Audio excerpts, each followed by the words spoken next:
They really need between 6 and 8 hours. Well, at least 6, 12 hours of sunlight is good. We are out here at Haley-Jaquith Wildlife Management Area, which is a small wildlife management area just south of Franklin. And we're here with Austin Berg, who is an Eagle Scout now, who built these bat boxes for us. I'd been looking for a project for like about 2 years. I've been trying to find a project to work on, and I had a cousin who actually worked for the Utah Wildlife out in Utah, and he raised up like some type of birds. So I was like, I'll contact the TWRA, and I got an email within like a week or two, and they told me they had some bat boxes that they could have built, and I thought that was a good idea. So here we are today.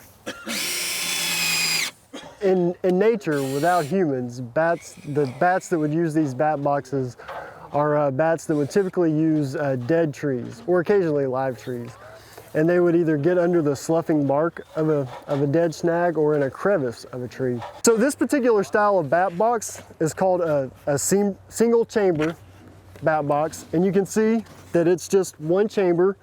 It's about a 3/4 of an inch hole that the bats will actually climb in, and they'll often climb all the way up to the top to roost during the day. We want these boxes to get at least 6 to 8 hours of direct sunlight in the summer. And so if you mount one to a tree, it's not going to get nearly enough sunlight, and also it'll increase the odds of predation.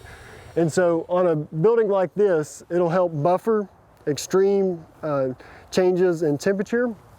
And also bats are attracted to old barns that they may be able to roost in. And so hopefully they'll find the box pretty quick and it'll have the right conditions that they need.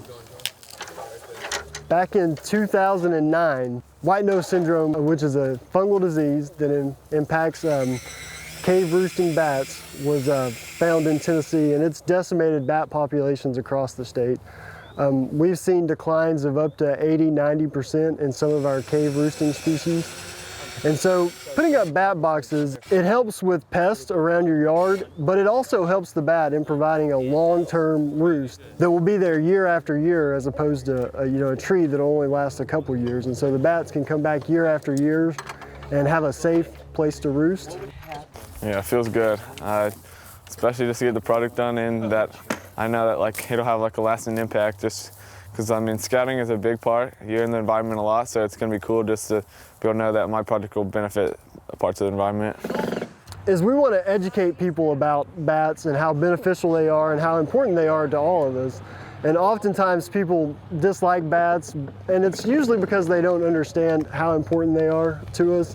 And so getting a partnership like this between TWRA and the Boy Scouts, it allows them to help us build these bat boxes to help the bats, but it also teaches the Boy Scouts something about bats. And hopefully it's something that they'll tell their friends about, and they'll kind of spread the word that bats are really important, and we should do what we can to help protect them.